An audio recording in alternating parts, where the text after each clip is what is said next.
الحمد لله نحمده ونستعينه ونستغفره ونؤمن به ونتوكل عليه ونعوذ بالله من شرور أنفسنا ومن سيئات أعمالنا من يهده الله فلا مضل له ومن يضلله فلا هادي له ونشهد أن لا إله إلا الله وأشهد أن محمدا عبده ورسوله أرسله بالحق بشيرا ونذيرا وداعيا إلى الله بإذنه وسراجا منيرا أما بعد فأعوذ بالله من الشيطان الرجيم بسم الله الرحمن الرحيم وأقيموا الصلاة وآتوا الزكاة صدق الله العظيم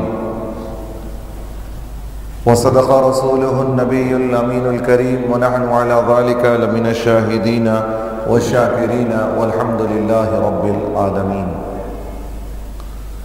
بزرگان محترم و برادران ملت اسلامیہ، اللہ تبارک و تعالیٰ کا بے انتہا فضل و کرم ہے کہ اس نے ہم تمام کو اپنے پیارے حبیب دانائے غیوب صلی اللہ تعالی علیہ وسلم کی بارگاہ بے کس پناہ میں رسول کریم صلی اللہ علیہ وسلم کی امت میں سے پیدا فرمایا، اور اللہ رب العزت کا یہ عظیم احسان ہے کہ اس نے ہم تمام کو صلاۃ الجمعہ کے لیے ابتدائی مرحلے سے آداب جمعہ بجا لانے کی توفیق عطا فرمائی، اور اس رب واحد کا یہ عظیم احسان ہے کہ اس نے ہم تمام کو عاشقان رسول اور عاشقان اولیاء میں سے بنایا۔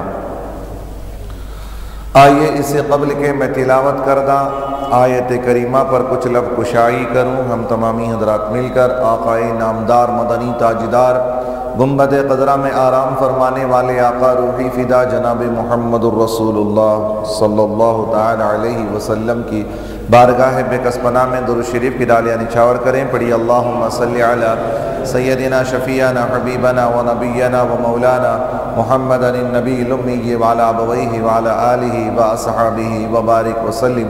صلو علیہ صلاۃ و سلام علیک یا رسول اللہ صلی اللہ تعالی علیہ وسلم۔ بزرگان محترم، اللہ تبارک و تعالیٰ کا کروڑ ہا کروڑ احسان ہے کہ مولا تعالیٰ نے ہم تمام کو رمضان المبارک کی مبارک ساعتوں میں سانسیں لینے کی اور الحمدللہ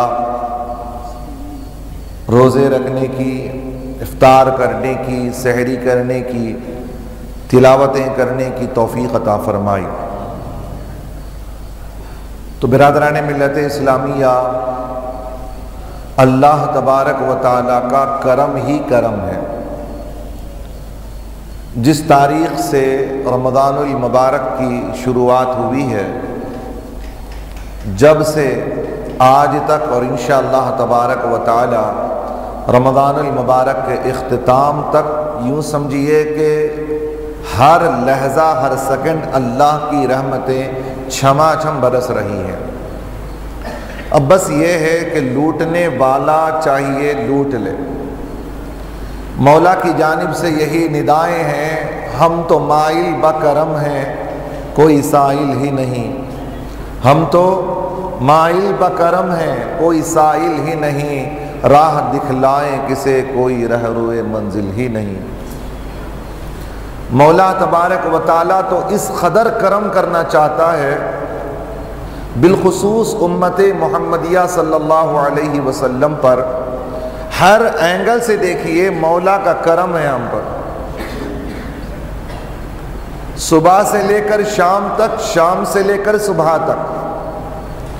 بندہ رمضان کا پورا مہینہ عبادتوں میں گزارتا ہے، گویا کہ یوں سمجھیے کہ رمضان المبارک کی ایک ساعت بھی مسلمان کی ثواب سے خالی نہیں ہے، ایک سیکنڈ بھی مسلمان کی ثواب اور عبادت سے خالی نہیں ہے۔ کیسے؟ بیداری ہوتی ہے نیت سے کہ سحری کو جاگو۔ سحری کرنا رسول کریم صلی اللہ علیہ وسلم کی سنت مبارکہ اور وہ عبادت ہے۔ جاگنا ہمارا عبادت ہے، ہمارا سحری کرنا عبادت، سحری کے فوراً بعد مسجد کی طرف چلنا عبادت، نماز پڑھنا عبادت، نماز کے بعد زمین پر منتشر ہو جانا کاروبار کے لیے عبادت، اس لیے کہ اللہ نے فرمایا فَإِذَا قُضِيَتِ الصَّلَاةُ فَانتَشِرُوا فِي الْأَرْضِ، اللہ نے فرمایا جب تم نماز ادا کر لو تو اب تمہیں مسجد ہی میں بیٹھنے کی ضرورت نہیں ہے، تم کاروبار کے لیے، میرے رزق کو تلاش کرنے کے لیے، میرے فضل کو تلاش کرنے کے لیے زمین پر پھیل جاؤ۔ فانتشروا فی الارض وابتغوا من فضل اللہ، اور اللہ کی فضل کو تلاش کرو۔ تو کوئی کپڑے میں تلاش کرتا ہے، تو کوئی ترکاری میں تلاش کرتا ہے، تو کوئی اپنے اپنے کاروبار میں تلاش کرتا ہے، تو گویا اس کی تجارت بھی عبادت ہے۔ اور تجارت اس معنی پر کہ اللہ تبارک و تعالیٰ نے اسے حلال کیا ہے، اور برکتیں 99% اللہ تعالیٰ نے، 90% جو ہے اس میں اللہ تعالیٰ نے تجارت میں برکت رکھی ہے۔ اور آگے تجارت اگر اس غرض پر ہو کہ میں اپنے بیوی اور بچوں کو پالنا ہے، اس غرض سے نکلے تو رسول اکرم صلی اللہ علیہ وسلم فرماتے ہیں کہ صرف عبادت ہی نہیں ہے بلکہ یہ اللہ کے راستے میں ہے، اگر وہ موت اسے واقع ہو جاتی ہے تو اسے شہادت کی موت ہوتی ہے۔ اور آگے پھر ظہر کا وقت شروع، پھر کھچا کھچ مسجد کی طرف اپنے کاروبار بند کر کے مسجد کی طرف چلتا ہے بندہ، عبادت ہے، نماز پڑھتا عبادت، نماز سے فارغ ہوتا ہے، پھر کاروبار جاتا ہے عبادت، پھر عصر کی نماز کی تیاری کرتا ہے۔ ایسے لگتا ہے کہ پورا رمضان آپ حرم کعبہ پہ اگر گزاریں گے انشاءاللہ تبارک و تعالی، گزاریں گے انشاءاللہ تعالی۔ اللہ سے تو دعا ہے کہ اللہ تعالی ہر مسلمان کو مرنے سے پہلے ایک مرتبہ کم سے کم وہاں کی زیارت نصیب فرمائے، اس لیے کہ انہیں نہ دیکھا تو کس کام کی ہے یہ آنکھیں، انہیں نہ دیکھا تو کس کام کی ہے یہ آنکھیں کہ دیکھنے کی ساری بہار آنکھوں میں۔ اللہ کرے کہ اللہ سب کو رمضان مدینہ نصیب فرمائے۔ تو جہاں جب جاتے ہیں حرم کعبہ میں، کعبۃ اللہ کے قرب میں جب آپ ٹھہرتے ہیں تو آپ دیکھتے ہوں گے کہ ہر لمحہ، چاہے وہ رمضان ہو چاہے غیر رمضان ہو، ایک طرح کا لہر جیسے چلتی ہے، ایسے لوگوں کی لہریں کعبۃ اللہ کی طرف چلتی ہیں، مسجد حرام کی طرف۔ جس گلی میں دیکھو آذان فجر ہو، آذان ظہر ہو، عصر کی آذان ہو، مغرب کی ہو، عشاء کی ہو، کوئی بھی آذانیں وقت کی پر ہوتی ہیں تو لوگ کھچا کھچ لہروں کی طرح چلتے ہوئے نظر آتے ہیں، گویا کہ حرم کعبہ کے ارد گرد ایسا لگتا ہے کہ نور اللہ تعالیٰ نے بچھا رکھی ہے اللہ تعالیٰ نے۔ اور ہو بہو اگر اس منظر کو دیکھنا ہے تو رمضان کے مہینے میں ہر ملک میں وہ نظر آتا ہے۔ رمضان کا وہ مہینہ جب آتا ہے تو گویا کہ حرم کعبہ کا جو منظر ہوتا ہے کہ لوگ کھچا کھچ حرم کعبہ کی طرف چلتے ہیں، ایسے لگتا ہے کہ رمضان المبارک میں بھی آذان ہوتی ہے، لوگ کاروبار بند کرتے ہیں، دوسرے مہینوں کی بنسبت کاروبار بند، اب سب کے سروں پہ ٹوپی ہے، کپڑے ماشاءاللہ سفید پہنتے ہیں یا کلر کے پہنتے ہیں، لیکن اسلامی لباس زیبتن کرتے ہیں اور مسجد کی طرف جو ہے بندہ چلتا ہے اور رب کے لیے چلتا ہے، اپنے معبود حقیقی کے لیے چلتا ہے تو اس کی رونقیں الگ ہوتی ہیں۔ کاروبار کو جانے والا چلتا ہے تو اس کی رونق الگ ہوتی ہے، رب کعبہ کی طرف جب چلنا شروع کرتا ہے تو اس کی رونق الگ ہو جاتی ہے، وہ سما الگ ہو جاتا ہے، اس لیے کہ رحمتوں کی برسات اس پہ ہونا شروع ہو جاتی ہے، رحمت کے فرشتے اسے دیکھتے ہیں۔ جب حال یہ ہوتا ہے کہ عصر کی نماز کی تیاری ہو رہی ہے، عصر پڑھ کے پھر چلا جاتا ہے، اب یہ چلا کیا جاتا ہے، اب اللہ کے اس فضل کو حاصل کرتا ہے، اب مغرب کی اذان کا وقت ہوتا ہے، افطاری کا وقت ہوتا ہے، گویا افطاری کی فکر کے لیے کوئی اپنے پیٹ کے لیے افطاری کے لیے خریدتا بھی ہے تو اس کا خریدنا بھی عبادت ہے، خریدنا بھی عبادت ہے۔ جب وہ بندہ افطاری کے لیے سامان خریدتا ہے تو گویا کہ اللہ کی رحمت کی نگاہیں اسے دیکھ رہی ہیں کہ بندہ اب تک بھوکا تھا، اپنے لیے یہ روزی تلاش کر رہا ہے، کوئی یہ خرید رہا ہے، کوئی وہ خرید رہا ہے، تو جو بھی خرید رہا ہے افطاری کے لیے وہ بھی عبادت ہے۔ افطاری کے سما میں بیٹھا ہوا ہے، دسترخوان پر بیٹھا ہوا ہے، اللہ کے رسول صلی اللہ علیہ وسلم ارشاد فرماتے ہیں بندہ دسترخوان پر بیٹھتا ہے، حالانکہ اس کے سامنے ہزاروں انواع و اقسام موجود ہیں، لیکن کسی کی طرف ہاتھ بڑھاتا نہیں ہے، اس لیے کہ رب کا حکم نہیں آیا ہے، ابھی رب کا حکم نہیں ہے کہ ہاتھ بڑھانے کا بھی حکم نہیں ہے، سب چیزیں موجود ہیں، اختیار بھی ہے کہ چاہے تو اٹھا کے کھا سکتا ہے، کھاتا نہیں، بندہ سامنے رکھا ہے۔ اللہ کے رسول صلی اللہ علیہ وسلم ارشاد فرماتے ہیں جب بندے کا توکل اس قدر بڑھ جاتا ہے تو رب تبارک و تعالی اس وقت ایسے نداؤں کو قبول کرتا ہے، اور اللہ کی طرف سے ندائیں ہوتی ہے، میرے بندے مانگ کیا مانگنا چاہتا ہے۔ اللہ کے رسول صلی اللہ علیہ وسلم فرماتے ہیں کہ اس لمحے اگر مغفرت کرنے پر چاہنے والا چاہے تو ایسے لوگوں کی اللہ مغفرت کرتا ہے، ایک افطاری کے وقت میں 10 لاکھ لوگ ایسے بخشے جاتے ہیں جن پر جہنم واجب ہو چکی تھی۔ اللہ کرم کیسے، میں بول رہا ہوں کہ پورا مہینہ اللہ کرم ہی کرم کر رہا، پورا مہینہ کیسے؟ عبادت ہی عبادت کر رہا بندہ، اب دسترخوان پہ بیٹھ کے دعائیں کر رہا ہے رب کے حضور، اب کوئی تو دیکھتا نہیں، کوئی دیکھے یا نہ دیکھے، بلکہ اب اس کا دل تو رب کی طرف مائل ہو جاتا ہے، رب کی طرف، اللہ کے لیے روزہ رکھا ہے نا، یہ دکھاوے کی عبادت نہیں ہے، سب عبادتیں دکھاوے کی ہو سکتی ہیں، زکوٰۃ دکھاوے میں آ سکتا ہے، نماز دکھاوے میں آ سکتی ہے، حج دکھاوے میں آ سکتی ہے، لیکن روزہ جو ہے وہ باطنی عبادت ہے، اسے جب تک ظاہر نہ کرے پہچان سکتے نہیں کہ روزے سے ہے۔ تو اب افطاری ہوئی، الحمدللہ، وہ افطاری کا سما، رحمتوں کی برسات ہی برسات، یہ خوب سما ہوتا ہے، اللہ اکبر۔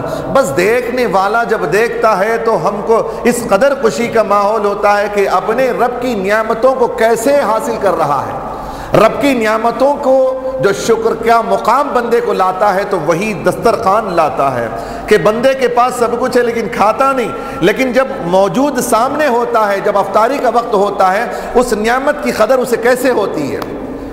پانی دیکھنے میں سب کو لگتا ہے کہ عام جو ہے نعمت ہے، کوئی خاص نعمت نہیں، لیکن افطاری کے وقت میں وہ پانی کتنی بڑی نعمت ہو جاتی ہے، اللہ اکبر۔ ایک ایک چیز جو کھانے کے لیے دسترخوان پر موجود ہوتی ہے، اللہ کی کتنی بڑی نعمت۔ کھجور ہے، دیکھنے میں کھجور لگتا ہے، لیکن سبحان اللہ وہ کھجور رسول کریم صلی اللہ علیہ وسلم جسے اکثر و بیشتر اپنی پوری زندگی میں جسے استعمال کیا تھا وہ کھجور ہے، اور جو عام 11 مہینے میں وہ کھجور نہیں کھاتے، وہ رسول کریم صلی اللہ علیہ وسلم کے تناول کردہ اشیاء کو نہیں کھاتے، رمضان المبارک میں وہ اشیاء بھی ہم کھا لیتے ہیں۔ رمضان کے طفیل سے میرے نبی اکرم صلی اللہ علیہ وسلم نے اسے تناول فرمایا تو اس کے تناول فرماتے ہیں، ہم بھی کھا لیتے ہیں اسی بہانے سے۔ تو یہ پوری عبادت۔ پھر اس کے بعد بندہ افطاری کے بعد مغرب عبادت، مغرب کے بعد عشاء کے انتظار میں کب عشاء کی اذان ہو، تھوڑا سا آرام کرتا ہے۔ آرام کرنا بھی عبادت، اس لیے کہ تھوڑا سا آرام کر لوں تو عشاء پڑھنے میں آسانی ہوگی، مجھے تراویح پڑھنے میں آسانی ہوگی، اس خیال سے وہ بندہ آرام بھی کر لیتا ہے، تو آرام کرنا بھی اس کی عبادت ہے۔ پھر تراویح کے لیے مسجد کی طرف روان دوا، عشاء کی نماز پڑھتا ہے، تراویح 20 رکعت پڑھتا ہے، 20 رکعت کے بعد جو بھی معاملات ہوتے ہیں اس سے نپٹتا ہے۔ اب جو بستر کی طرف جاتا ہے، یہ بندہ بستر کی طرف جو جا رہا ہے وہ بھی عبادت ہے۔ اب بندہ سو رہا ہے، یہ خیال کرتے ہوئے موبائل پہ الارم سیٹ کر رہا ہے کہ مجھے سحری میں جاگنا ہے، گھر والوں کو بولتا ہے مجھے سحری میں جگا دینا، تو اس کا الارم سیٹ کرنا عبادت، اس کا الارم سیٹ کرنا عبادت ہے، اس لیے کہ اللہ کی فرضیت کے ادائیگی کے لیے یہ محنت کر رہا ہے، تو رات میں الارم رکھ کر کے سو جانا عبادت ہے۔ نیت یہ ہے کہ مجھے جاگنا ہے، اگر خدا نہ خواستہ الارم نہ بجا یا بجا بھی نہ اٹھ سکا، سحری نہ کر سکا، یاد رکھیے کہ اللہ تبارک و تعالیٰ اس بندے کو سحری کا ثواب بھی عطا فرمائے گا۔ بعض لوگ سوال کرتے ہیں کہ میں نے سحری نہیں کی ہے کہ روزہ رکھوں کہ نہ رکھوں، نہ، رمضان المبارک میں اگر آپ نے سحری نہیں بھی کی ہے تو آپ کا روزہ ہوگا۔ نفلی روزوں کے لیے ہے کہ آپ سنت ہے، سحری سنت ہے وہ ادا کر لیں، سحری کر لیں، روزہ رکھیں، اس لیے کہ تھکان زیادہ ہو جائے گی۔ نفل روزے ہیں، نفل روزوں کے لیے سحری افضل ہے، نفل روزوں کے لیے سحری افضل ہے۔ رمضان المبارک کے لیے تو سنت ہے سحری کرنا، اگر نہ جاگ سکا، بیدار نہ ہو سکا، اس بنیاد پر وہ سحری نہ کیا تو اللہ تبارک و تعالیٰ اس کی نیت پر اسے سحری کا ثواب عطا فرمائے گا۔ تو گویا کہ 24 گھنٹے چاند جب سے رمضان کا طلوع ہوا تب سے لے کر جب تک شوال المکرم کا چاند نظر نہیں آتا مسلمان عبادت ہی عبادت میں لگا رہتا ہے، آنکھ پرہیز میں لگا دیتا ہے، آنکھ کو کنٹرول لگا دیتا ہے، زبان پہ کنٹرول آ جاتا ہے، سماعت پہ کنٹرول، ہاتھ پہ کنٹرول، پیٹ پہ کنٹرول، ہر چیز پہ کنٹرول کر دیتا ہے صرف اللہ کی رضا کے لیے۔ تو گویا کہ پورا مہینہ ہمارے لیے اس قدر اللہ تبارک و تعالیٰ کی کرم نوازیاں ہیں کہ ہم بیان ہی نہیں کر سکتے، کوئی اظہار نہیں کر سکتا کہ کتنا کرم کر رہا مولا تبارک و تعالیٰ۔ اب چلیے روزے کا مسئلہ چل رہا ہے، بہت سارے لوگ کچھ تو ایسے ہیں کہ جو بیماری کی وجہ سے روزہ نہیں رکھ پا رہے، بیماری کی وجہ سے نہیں رکھ رہے ہیں۔ میں آپ کو بتایا تھا طبیب حاذق شرعی اعتبار سے حکیم، وہ شرع پر عمل کرنے والا، شریعت پر عمل کرنے والا، جس کی گواہی معتبر ہو۔ ایسے تو آج حکیم تو ملتے تو ہیں نہیں۔ اگر ایسے طبیب حاذق نے کہہ دیا کہ آپ کو اب روزہ رکھیں گے تو آپ کے لیے نقصان دہ ہو سکتا ہے طبیعت کے حساب سے، آپ کو ایسا نہیں ایسا کرنا ہے، تو اب شریعت بیمار کو اجازت دیتی ہے، بیمار کو اجازت۔ قرآن کریم نے بھی کہا ہے اگر تم مسافر ہو یا بیمار ہو تو تم اتنے گنتی کے دن پورے کر لو، گن لو کہ کتنے دن میرے روزے کے چھوٹ چکے ہیں۔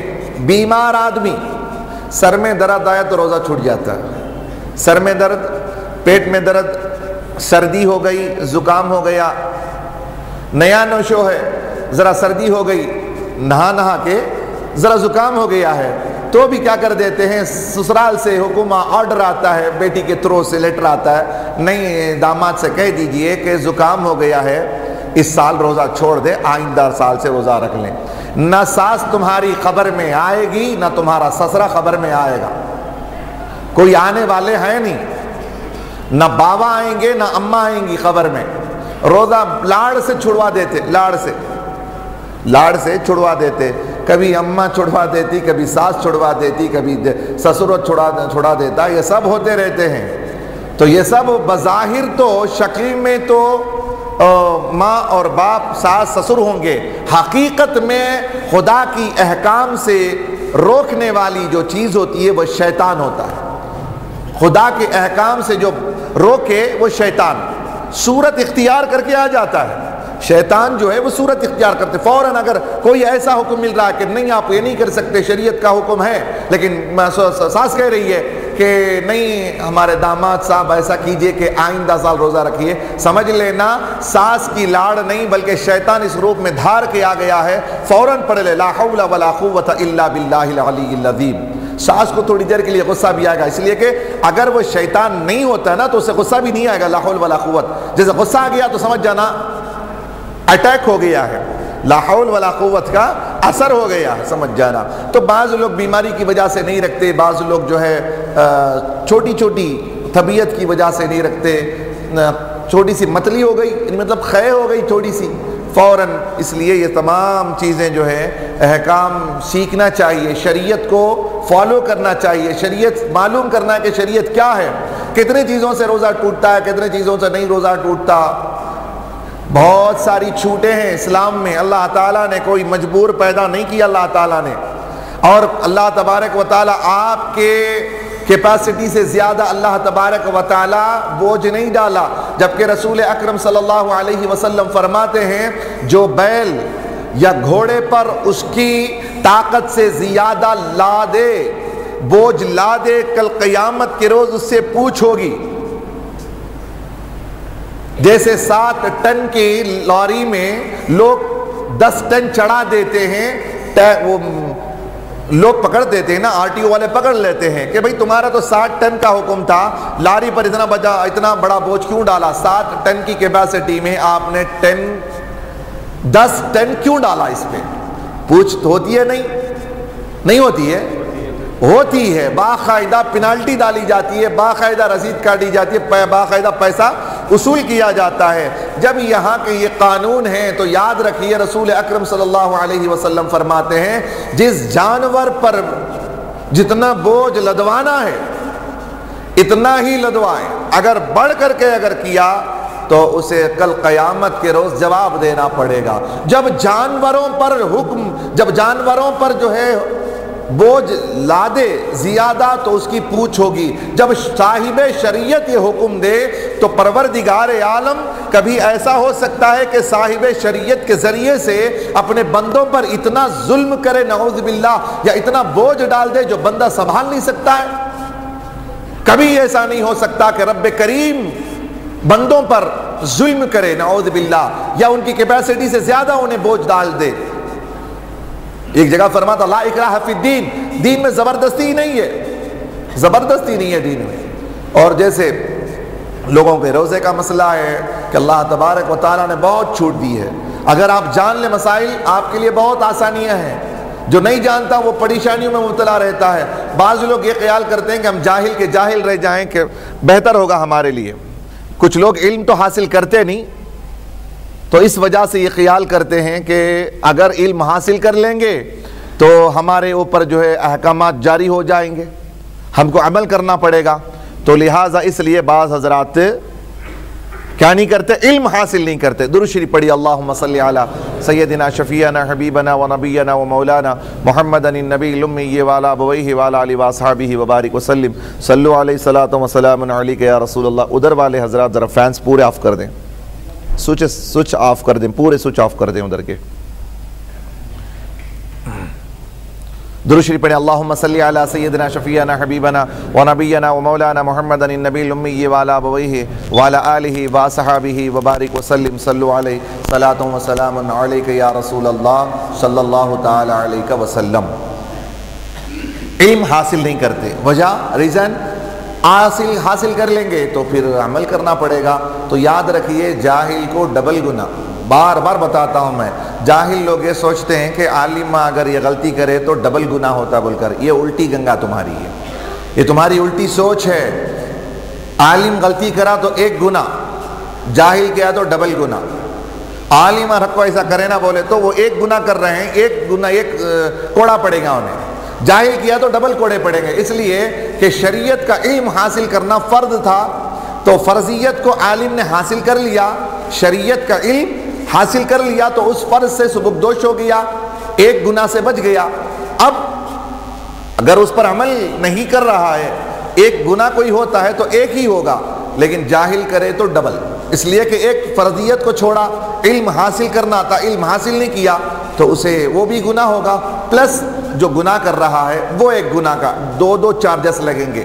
جاہل کو دو، نہیں صاحب مجھے معلوم نہیں تھا، بھنوے میں آ گیا، ایسے آ گیا، مان لیتے وہ لوگ، آپ کو معلوم نہیں ہے مان لیں گے، کیا بولے گا آپ کو تو پہلے پڑھ کے لائسنس ہی دیتا نہیں، اس کو گورنمنٹ اسے لائسنس ہی نہیں دیتی، جب تک کہ تمہیں رولز نہ معلوم ہو تو جب تک آپ کو لائسنس گاڑی چلانے کی نہیں دیتے۔ خیر بہرحال بات یہ ہے کہ شریعت کا علم حاصل کیجئے کہ روزہ کس سے ٹوٹتا ہے، کس سے روزہ رہ جاتا ہے، ان چیزوں کا علم حاصل کریں گے کہ نہیں کریں گے؟ انشاءاللہ آئندہ رمضان دیکھیں گے، اب تو 12 ایسے ہو ہی گئے ہیں، اب ایک 24 ذرا گزار لیں گے، ایک 18 ہیں ایسے ہی، 17-18 ہیں گزار لیں گے۔ اللہ تبارک و تعالی ہمیں علم شریعت حاصل کرنے کی توفیق عطا فرمائے۔ اب میں نے جو آیت کریمہ تلاوت کی ہے اس کی طرف آ رہا ہوں۔ وَأَقِيمُوا الصَّلَاةَ وَآتُوا الزَّكَاةَ، اللہ تبارک و تعالی فرماتا ہے نماز ادا کرو اور زکوٰۃ ادا کرو۔ وَأَقِيمُوا الصَّلَاةَ وَآتُوا الزَّكَاةَ، نماز کو قائم کرو اور زکوٰۃ دو۔ یہ دونوں کو ساتھ ساتھ رکھا، اقیموا الصلاۃ وآتوا الزکاۃ، صلاۃ اور زکوٰۃ۔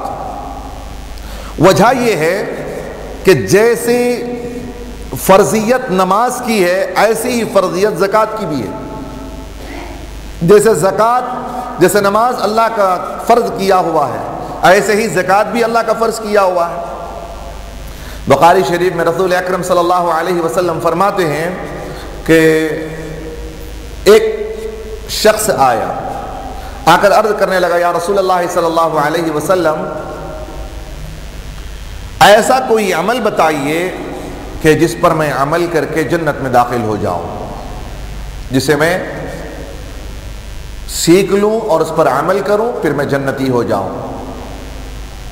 تو صحابہ کرام رضوان اللہ تعالی علیہم اجمعین نے فرمایا، آواز دے رہے تھے صحابہ، یہ کیا پوچھنا چاہتا ہے، یہ کیا پوچھنا چاہتا ہے؟ تو رسول اکرم صلی اللہ علیہ وسلم فرماتے، میرے صحابیوں، یہ مسائل دینیہ پوچھنا چاہتا ہے۔ ایک ہو گیا اتنا۔ پھر اس کے اگلی حدیث جو ہے آگے ہے، بخاری شریف کی حدیث ہے کہ رسول کریم صلی اللہ علیہ وسلم کی بارگاہ میں ایک دیہاتی شخص آتے ہیں، عرض کرتے ہیں، یا رسول اللہ صلی اللہ علیہ وسلم، مجھے کچھ ایسے اعمال بتا دیجئے کہ جسے میں کروں اور جنت میں چلا جاؤں۔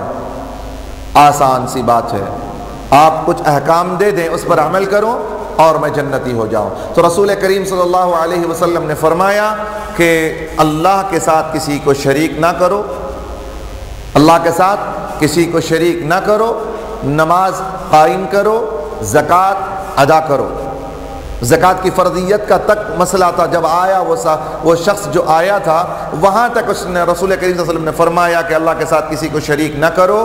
پھر اس کے بعد رسول کریم صلی اللہ علیہ وسلم نے فرمایا اللہ کے لیے نماز پڑھو، پھر اللہ کے لیے زکوٰۃ ادا کرو۔ جو ادا کر اتنا کہنے کے بعد رسول کریم صلی اللہ علیہ وسلم سے وہ شخص کہتا ہے، اے اللہ کے رسول، خدا کی قسم میں اس کے بڑھ کر یا اس سے کم کوئی نہیں کروں گا، یا رسول اللہ میں واپس لوٹتا ہوں، میں اس پر زیادتی نہیں کروں گا۔ تو رسول کریم صلی اللہ علیہ وسلم نے ارشاد فرمایا، اے میرے صحابہ، جب یہ اٹھ کے چلنے لگے تو رسول کریم صلی اللہ علیہ وسلم نے فرمایا، میرے صحابہ اگر کسی جنتی کو دیکھنا چاہتے ہو تو دیکھ لو، یہ جو جا رہا ہے وہی جنتی ہے۔ گویا کہ بتانا یہ ہے کہ اللہ کی احکام کی بجا آوری کرنا جنت میں جانا ہے، نہ اس میں زیادتی کرے نہ اس میں کٹوتی کرے۔ زکوٰۃ کا مسئلہ ہے، رسول کریم صلی اللہ علیہ وسلم ارشاد فرماتے ہیں کہ زکوٰۃ صاحب نصاب پر فرض ہے، صاحب نصاب پر زکوٰۃ فرض ہے۔ اب صاحب نصاب کتنا ہوتا ہے؟ صاحب نصاب کتنے پہ ہوتا ہے؟ صاحب نصاب مالک نصاب بولیے، صاحب نصاب بولیے، کتنے پہ ہوتا ہے؟ سالانہ تو ایک مرتبہ کنفرم کر لیتے ہیں کہ کتنے پہ ہوتا ہے، حالانکہ الحمدللہ یہ سب کو معلوم ہے کہ کتنے پہ ہوتا ہے، ہر سال سب کو معلوم، اور کتنی زکوٰۃ دینی ہے، پرسنٹیج کتنا ہے، کتنے پرسنٹ نکالنا ہے معلوم ہے۔ پھر بھی ایک مرتبہ ہو سکتا ہے کہ اس سال کم ہو گیا ہو، وہ سوچ کر فون کر کے پوچھتے ہیں، حضرت اس سال کیا کتنا ہے، اس سال کتنا ہے؟ 1450 سال پہلے جتنا 2.5% تھا آج بھی 2.5% ہے، قیامت تک بھی 2.5% ہی ہے۔ ہر سال چینج نہیں ہوتا ہے، یہ ریٹ جو بڑھتے ہیں اس پر نہیں ہے، بلکہ شریعت نے ہمارے لیے ایک قانون بنا دیا ہے کہ ہر صاحب نصاب کو اپنے مال میں سے 2.5% نکالنا ہے۔ سمجھ میں آ گئی بات؟ 2.5% زکوٰۃ کی رقم نکالنی ہے۔ کون نکالے گا؟ اچھا، کون ہے جو زکوٰۃ نکالے؟ زکوٰۃ کس پر فرض ہے؟ جس کے پاس 52.5 تولہ چاندی، سن لیں، غور سے سن لیں، اور آپ بھی اس کے عالم بن جائیں۔ جب یہ علم آپ کو ہو جاتا ہے تو اس چیز کے آپ عالم بن جاتے ہیں، آپ دوسرے کو بھی بتائیں۔ 52.5 تولہ چاندی، 7.5 تولہ سونا، 52.5 تولہ چاندی، 7.5 تولہ سونا، یا اس کی مقدار رقم اگر کسی کے پاس میں ہے تو اس آدمی پر زکوٰۃ واجب ہے، چاہے مرد ہو چاہے وہ عورت ہو۔ مرد عورت جس کے پاس بھی جو بھی مالک ہوگا، مالک نصاب ہوگا، اس پر زکوٰۃ فرض ہے۔ کون دے گا؟ پہلا تو یہ ہے کہ مسلمان ہونا ہے۔ کون دے گا؟ کافر تو نہیں نکالے گا، مسلمان ہونا ضروری، عاقل ہونا ضروری، بالغ ہونا ضروری، وہ مال اس کی ملکیت میں ہونا ضروری، اس مال کا وہ مالک ہونا ضروری ہے، اس مال کا وہ مالک ہونا ضروری ہے۔ مسلمان، عاقل، بالغ، مالک۔ مسلمان مرد بھی ہے عورت بھی ہے، عاقل مرد بھی ہے عورت بھی ہے، بالغ مرد بھی ہے عورت بھی ہے، مالک مرد بھی ہے عورت بھی ہے. یہ چیزیں ضروری ہیں کہ جس کے پاس یہ ہو، مسلمان ہو، عاقل ہو، بالغ ہو اور صاحب نصاب تک پہنچنے کی رقم اس کے پاس میں ہو تو اس پر زکوٰۃ فرض ہے. زکوٰۃ فرض ہے. بتاتے قرض کار کے بارے میں بھی بتائیں گے، سب بتائیں گے آپ کو. یہ ہے کہ میں تو آپ سے یہی کہوں گا کہ دیکھیے جمعہ کا یہ ٹائم بہت مختصر ہوتا ہے، بہت لمیٹیڈ وقت ہوتا ہے. ہم چاہتے ہیں کہ آپ دوسرے بھی اوقات ہمارے پاس میں ہیں، آپ کے پاس بھی ٹائم ہے، ہمارے پاس بھی. رمضان کا تو ٹائم بہت پڑا ہوا ہے الحمدللہ. آپ مسائل پوچھیں، اس میں آئیں، تفسیر کے وقت میں آئیں، تفسیر کے وقت میں پوچھیں، مسائل پوچھیں. ہم نے 5 سوال کی اجازت دی ہے، تفسیر کے بعد 5 سوال آپ کر سکتے ہیں. وہ شریعت کے تعلق سے بھی اگر ہے تو کیجئے، یا اپنے پرسنل لائف سے بھی اگر ہے تو آپ پوچھ سکتے ہیں. کچھ بھی ہو مسئلہ آپ پوچھ سکتے ہیں. خیر بہرحال یہ بتانا ہے کہ جو مالک نصاب ہوگا اس پر زکوٰۃ فرض ہوگی. سونا، چاندی یا اس کی رقم اگر یہ چیزیں ہیں، یا چاندی آپ کے پاس میں اتنی رقم ہے یا سونا اتنی رقم ہے، دونوں کو ملا دینے کے بعد جب جا کر کے مالک نصاب بنتا ہے تب بھی آپ پر زکوٰۃ فرض ہے. یا آپ کے پاس کچھ رقم ہے اور مال تھوڑا سا ہے، دونوں کو ملاتے ہیں تو پھر آپ مالک نصاب بنتے ہیں تو بھی آپ پر زکوٰۃ فرض ہے. صرف چاندی کی رقم لیجئے، چاندی کی برابر اگر 52.5 تولہ چاندی ہے یا 52.5 تولہ چاندی کی رقم ہمارے پاس میں ہے تو بھی زکوٰۃ فرض ہے. یا صرف سونا ہے، 7.5 تولہ سونا ہے، اس کی رقم پر زکوٰۃ فرض ہے. یا اتنا پیسہ ہمارے پاس میں ہے تو زکوٰۃ فرض ہے.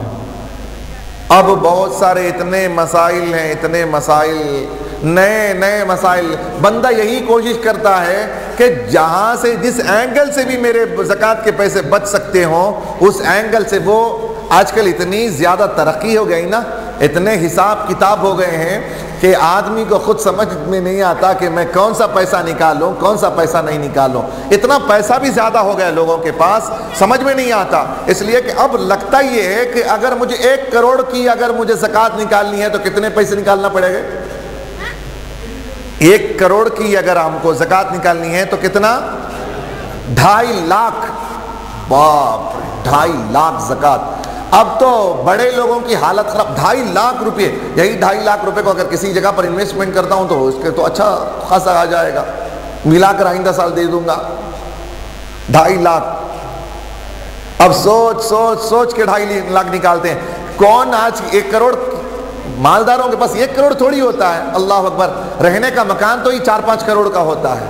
پھر اس کے بعد اور جو مزید بینک بیلنس جو ہوتے ہیں وہ، کاروبار میں جو لگا ہوا ہوتا ہے وہ، پھر جو کمپنیز میں جو لگا ہوا ہوتا ہے وہ، پھر شیئرز وغیرہ جو خرید کے ہوئے ہوتے ہیں وہ، پھر نہ جانے کتنے ذرائع ایسے ہیں جہاں پر یہ انویسٹمنٹ کر کے رکھے ہوئے ہوتے ہیں. اب یہ بندہ سوچ میں پڑتا ہے، کبھی کبھی تو بھول ہی جاتا ہے کہ کتنے جگہ انویسٹمنٹ کیا ہوں. ایسا نہیں کہ کروڑ پتی لوگ باہر دوسرے ہی لوگ ہیں، الحمدللہ مسلمان میں بھی اتنے مالدار لوگ ہیں. حقیقت میں اگر پورے مالدار مل کر کے طے کر لیں کہ ہم کو اس سال زکوٰۃ نکالنی ہے، پوری حساب و کتاب لے کے بیٹھ جائیں تو یاد رکھیے کہ کوئی مسلمان غریب نہیں رہے گا. زکوٰۃ اگر حقیقت میں نکال دے تو کوئی مسلمان بھیک نہیں مانگے گا. جتنے بھکاری لوگ ہیں ان بھکاریوں کا پیسہ مالداروں کی تجوری میں ہے. نوٹ کریں اس بات کو، جو غریب نظر آ رہا ہے اس کا پیسہ تمہاری تجوریوں میں ہے. قیامت کے دن وہی مال کو نکال کر کے، حدیث پاک میں رسول اکرم صلی اللہ علیہ وسلم فرماتے ہیں وہ مال کو نکالا جائے گا، پھر اسے جہنم کی آگ میں تپایا جائے گا، پھر اسے گرم کیا جائے گا، گرم کر کے ان مالداروں کی پیٹھوں پہ، ان کے سینوں میں ڈالا جائے گا. حدیث پاک میں ہے جب ان کے کاندھوں پہ رکھا جائے گا، یہاں سے مسلتے ہوئے دوسری جگہ سے نکل جائے گا، وہ جہنم کی آگ میں جلا کر گرم کیا جائے گا. ہماری تجوریوں میں اپنے باپ کا پیسہ نہیں ہے. ہماری ضرورت کے حساب سے ہماری جو ضرورت ہے اس کے علاوہ جو بھی پیسہ ہے وہ اللہ کی امانت ہے. اللہ کی امانت کو غربا میں تقسیم کرو، غربا کا مال تمہاری تجوریوں میں ہے۔ حدیث اٹھا کر کے پڑھو، حضرت صدیق اکبر رضی اللہ تعالیٰ عنہ رسول اکرم صلی اللہ علیہ وسلم کے وفات کے بعد اٹھاؤ بخاری شریف تو پڑھتے نہیں، بخاری شریف اٹھاؤ۔ آج کل تو اتنا آسان ہو گیا کہ آپ کو نیٹوں پر بھی اویلیبل ہے، آپ کو فون میں بھی آپ بخاری شریف پڑھ سکتے ہیں، اتنی آسانی ہے الحمدللہ، تب بھی آپ پڑھتے نہیں۔ اپلیکیشن بخاری کا اپلوڈ کیجئے، دیکھ کر کے اپلوڈ کیجئے، کہ پوچھ لیجئے کون سے بخاری شریف، اس لیے کہ ترجمے بہت سارے میں ابھی سن رہا ہوں، کل کی بات، اور معاف کرنا کل نہیں، آج فجر کی بات، ایک اور رپورٹ ملا ہے جو باہر کنٹریز میں جو ISI جو بھی آج اہل حدیث وغیرہ جو آج کل بمبنگ بلاسٹ جو کر رہے ہیں، جو جہاد کے نام پہ کر رہے ہیں، نعوذ باللہ، یہ لوگ قرآن کی آیت کریمہ کو تک انہوں نے کوشش کی ہے کہ ان آیات کو حذف کر دیا جائے جس میں وسیلے کا حکم دیا گیا ہے۔ ریسنٹ آج صبح کی بات ہے، کوششیں کر رہے ہیں۔ اور ایک اور جماعت ہے، یہ لوگ جو دہشت کے نام پر پھیلے ہوئے ہیں، دہشت گرد جو ہیں، یہ مسلمان، ان کا ایمان ہے ہی نہیں، ان کا تو اسلام ہی نہیں ہے۔ اسلام سمجھتے کیا ہے؟ کسی کو جان سے مار دینا یہ اسلام ہے، نعوذ باللہ، یہ مسلمان گیری ہے؟ نہیں، یہ دین نہیں ہے۔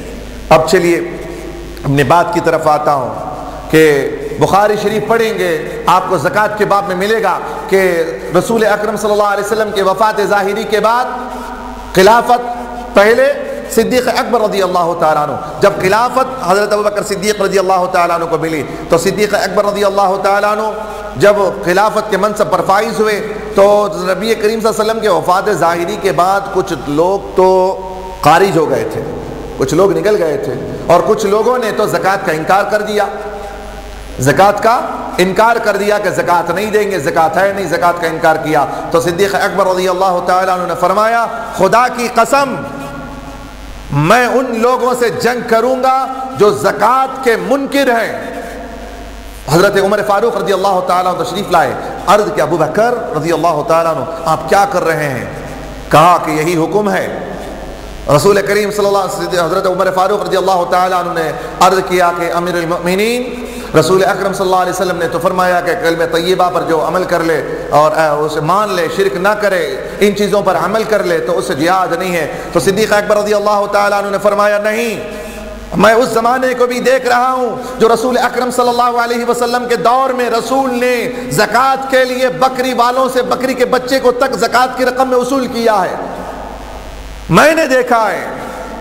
سرکار صدیق اکبر رضی اللہ تعالیٰ عنہ نے فرمایا، خدا کی قسم میں جنگ کروں گا ان لوگوں سے جو زکوٰۃ کے منکر ہوں گے۔ تو اسی وقت صدیق اکبر رضی اللہ تعالیٰ عنہ نے کہا، اللہ تبارک و تعالیٰ نے صدیق اکبر رضی اللہ تعالیٰ عنہ کے سینے کو کھول دیا ہے، دین کے لیے کھول دیا ہے، اور صدیق اکبر رضی اللہ تعالیٰ عنہ جو کر رہے ہیں وہی حق ہے، یہ فرمایا سے عمر فاروق رضی اللہ تعالیٰ عنہ نے۔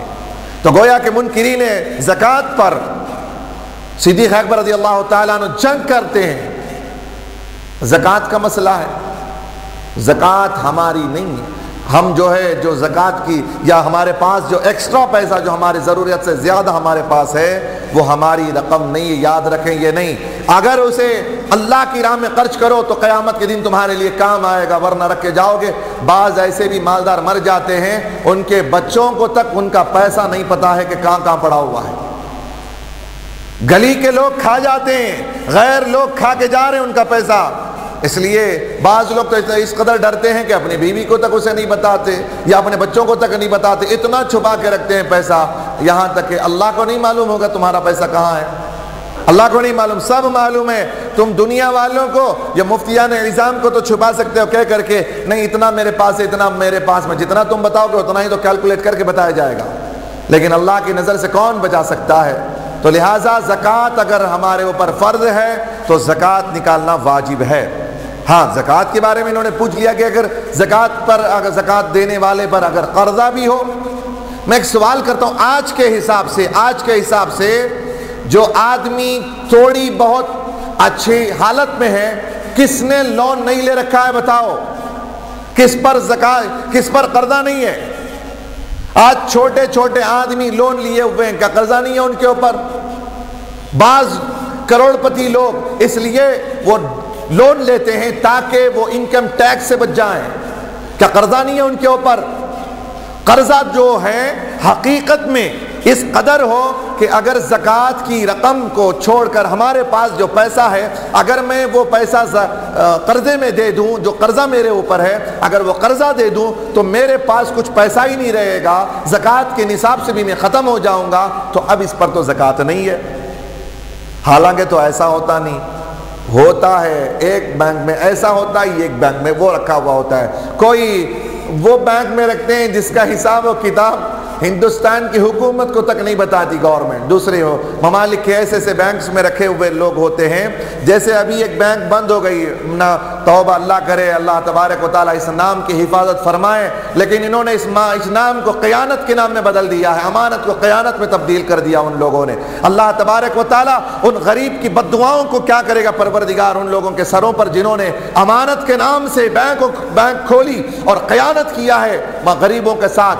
اکثر و بیشتر اس میں غریب لوگ بھی ہیں، اکثر تو مالدار ہیں جن کو پیسے کی فکر بھی نہیں ہے، جن کو ضرورت بھی اتنے پیسوں کی نہیں ہے. غربا کی ایسی حالت ہے، ارے جس نے اپنی بیٹیوں کی شادی کے لیے پیسے رکھے تھے، اللہ تبارک و تعالیٰ ان لوگوں کے ساتھ ضرور پکڑ کرے گا. آپ بے فکر رہیے، آپ کا یہ پیسہ جو ان لوگوں نے کھا لیا ہے اگر دنیا میں نہیں دیتے تو قیامت کے دن ان کے اصول کر کے آپ کو اللہ دے گا. پیسہ نہیں دے گا، اگر ان کی نیکیاں ہوں گی تو نیکیاں دے دی جائے گی. وہ ان بدبختوں کے پاس نیکیاں کہاں سے ہوں گی جب اتنے کام کیے ہوں گے؟ تو یہ ہوگا اس کا دوسرا کنڈیشن یہ ہوگا، حدیث پاک میں ہے کہ اگر اس کے پاس نیکی نہیں ہوں گی نا، کہاں ہوں گی ان کے پاس؟ اتنوں کو دھوکہ دیے ہوں گے تو کہاں سے نیکیاں ہوں گی؟ فراڈ لوگوں کے پاس بھی کوئی نیکی ہوتی ہے، دھوکے بازوں کے پاس بھی کوئی نیکی ہوتی ہے. تو کیا کیا جائے قیامت کے روز؟ ان لوگوں کے غریبوں کے گناہوں کو ان کے سر پہ ڈال دیا جائے گا. جاؤ بھگتو، مال کھائے نہیں وہاں پر. تو لہذا مجھے ایک ہی بات کہنی ہے کہ دیکھو شریعت کو ملحوظ رکھو سامنے، شریعت مقدم ہے. اپنی طبیعت کو نہ لگاؤ، طبیعت کو لاؤ گے پھنس جاؤ گے، یہاں بھی پھنسو گے، قبر میں بھی، حشر میں بھی پھنسو گے. اسی لیے شریعت کے سامنے اپنی طبیعت کو پیش مت کرو. میری طبیعت نہیں چاہتی ہے ایسا، میری طبیعت نہیں چاہتی ہے، میری طبیعت یہ نہیں چاہتی. کیا چاہتی ہے؟ کیا چاہتی ہماری طبیعت تو سارا دن سونا چاہتی ہے نا. ہماری طبیعت سارا دن سونا، کباباں کھانا، غراٹے لینا، عیش کرنا، موج کرنا، سیر کرنا، انجوائے کرنا، وہی چاہتی ہے ہماری طبیعت. کیا چاہتی ہے ہماری طبیعت؟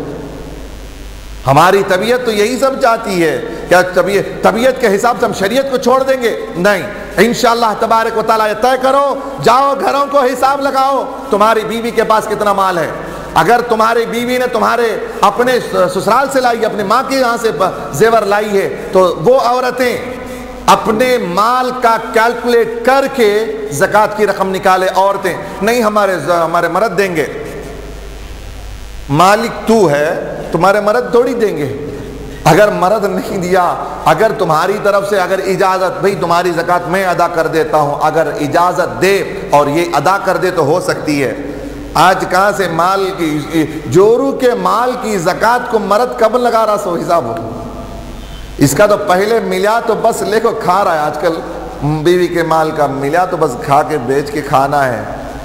4 دن کے بعد، 4 مہینے کے پاس بیچاری کے پاس زیور ہی نہیں رہتا، کھا کے آتا ہے پورا. ملتا ہے تو وہ کر دے، یہ کر کے، وہ سب انجوائے کر کے، بیوی کے پیسے زیور بیچ کر کے انہیں پکنک کو بنانے کے لیے جاتا. ایسے ایسے لوگ، اللہ تبارک و تعالیٰ رحم فرمائے. تو سنیے، مرد کے پاس اگر اتنی رقم ہے تو مرد دے. اگر بیوی کے پاس اتنی رقم ہے یا اس کے پاس اتنا مال ہے جو زکوٰۃ کی رقم، زکوٰۃ اس پر فرض ہوتی ہے، تو وہ اپنا کیلکولیٹ کر کے زکوٰۃ ادا کرے. یا ہمارے پاس اتنا پیسہ ہے، ایکسٹرا پیسہ ہے، زمین پر بھی زکوٰۃ ہے، زمین پر بھی زکوٰۃ ہے، فلیٹس پر بھی زکوٰۃ ہے. بہت سارے ہیں آج کل اتنے ذرائع. پہلے تو غریب لوگ تھے نا، بہت کم مسئلے تھے، بہت کم مسئلے. صحابہ کے زمانے میں بالکل مختصر. چھوڑیے ادھر دیکھیے آپ، دریچہ مارا تو ادھر فین گر گیا تو پورے ادھر مائل ہے. اتنی بڑی وعیدیں سنانے جا رہے ہیں، ادھر طرف توجہ نہیں ہے، سب ادھر طرف توجہ رکھیے گا. خیر، زکوٰۃ جس پر فرض ہے وہ زکوٰۃ ادا کرے. رمضان سے پہلے کیلکولیٹ کر کے بعد میں دیں گے، تب دیں گے، تب دیں گے، تب دیں گے بول کے مر بھی گیا، تو پھر اس کے بعد سالانہ حساب لگا کر کے، سالانہ حساب لگا، کسی کو قرض دے دیا آپ نے، کسی کے پاس مال ہے، قرض آپ نے لیا، کسی نے 50 لاکھ کسی آپ سے قرضہ لے لیا ہے، مال قرضے میں ہے، تو قرضے میں جو مال ہے جس کو آپ نے دیا ہے وہ آپ کی ملکیت ہے، وہ آپ کو یقین ہے کہ یہ مال لوٹ کر میرے پاس آئے گا، تو یاد رکھیے اس 50 لاکھ روپے کی زکوٰۃ آپ کو ہی نکالنی ہے۔ قرضہ جس نے لیا وہ نہیں نکالے گا، جو دیا ہے زکوٰۃ، جو دیا ہے قرضے میں وہی اس کی زکوٰۃ بھی نکالے گا۔ زکوٰۃ نکالیے، مال پاک کیجئے، مال پاک کیجئے، پاک نہیں کریں گے تو سڑ جائے گا، سڑ جائے گا تو بدبو آ جائے گی، بدبو آ جائے گی تو پھر اس کے بعد خود سے نکال کر کے پھینکنا پڑے گا۔ تو لہذا اللہ اور اس کے رسول کی خاطر، کیا رسول کی خاطر کہیں گے، کیا اللہ کی خاطر، ہمارے اپنی کی خاطر سمجھنا، ہمارے اپنی بھلائی ہے، ہم زکوٰۃ دے دیتے ہیں تو ہماری اپنی بھلائی ہے، تو لہذا انشاءاللہ تبارک و تعالی زکوٰۃ کی رقم ہمیں حساب کر کے نکالنی، کاروبار میں ہے کیا، کپڑے میں ہے کیا، مشین میں ہے کیا، تختے میں ہے کیا، میخا میں ہے کیا، لائٹا میں ہے کیا، فینا میں ہے کیا زکوٰۃ، دریا میں ہے کیا، سب میں زکوٰۃ، کیسے کیسے حساب ہیں آپ اپنا پورا کیلکولیٹ کر کے، میرے پاس اتنا سامان ہے، گھرانے کا گھر چھوڑ دیجئے، بار بار وہ پوچھتے ہیں لوگ، فون کریے، میں رہتا نا گھر کے اوپر ہے کیا، جو چیز آپ کے استعمال میں ہے وہ شریعت نے اس پر زکوٰۃ نہیں رکھی ہے۔ 10 کروڑ کا مکان ہے، اس پر زکوٰۃ نہیں ہے، 10 کروڑ کا مکان ہے، اس پر زکوٰۃ نہیں ہے۔ ہاں ایکسٹرا بازو کے کہ سمپل ایک رکھ لیے ہیں بازو میں، اور ایک ایکسٹرا جا کر کبھی ٹائم پاس کرنے کے لیے، جیسے بعض حضرات وہ باہر آؤٹ آف رکھ لیتے ہیں نا، کچھ فارم ہاؤس وغیرہ رکھ لیتے ہیں، یہ فارم ہاؤس سب رکھتے نا، برابر فارم ہاؤس کا حساب لگا کو دے دینا، ورنہ یہ فارم ہاؤس کا پوری چربی نکالا تو اللہ تبارک و تعالی فارم ہاؤس میں جا کو جو عیش و عشرت کرتے، سوئمنگاں مناتے، وہاں جا کو کباباں کھاتے اور ناٹی مرغیاں لے کو کھاتے، موراں لے کو کھاتے، کھاؤ اللہ کے دیے ہوئے حلال سے کھاؤ، لیکن برابر اس حساب سے زکوٰۃ بھی نکال دو، ورنہ تمہارے سوئمنگ میں ہے سو پانی بھی نکال ڈالیں گا، کھائے سو ناٹی مرغیاں کی مرغی بھی نکال دے گا پروردگار، تمہیں کھائے سو بکرے کے کباب سب نکال دے گا پروردگار۔ اس لیے فارم ہاؤس کا بھی حساب رکھو، فارم ہاؤس کو چھوڑ ڈالنا نہیں، دور ہے ہمارے سے بول کر کے، شہر سے دور ہے فارم ہاؤس، اس کا حساب نہیں لگایا جائے گا، نہیں پورا لگانا، نہیں اس میں ایک اپارٹمنٹ میں 1-2 فلیٹ اس میں ہیں، 2 میرے، فلاں کے اپارٹمنٹ میں 2 فلیٹ میرے ہیں، فلاں کے، سب لگاؤ حساب، سب لگا کر کے نکالو زکوٰۃ، کتنی ہوگی زکوٰۃ، تمہارا تو مال، تمہارا اصل تو تمہارے پاس رہے گا نا، اصل سے تھوڑا سا نکال کر کے دینا ہے، تو اتنی رقم نکالنی ہے۔ اللہ سے دعا کرے مولا تبارک و تعالی اس زکوٰۃ کو ہمیں صحیح سے نکالنے کی، شریعت کے حساب سے ہمیں زکوٰۃ نکالنے کی توفیق رفیق عطا فرمائے۔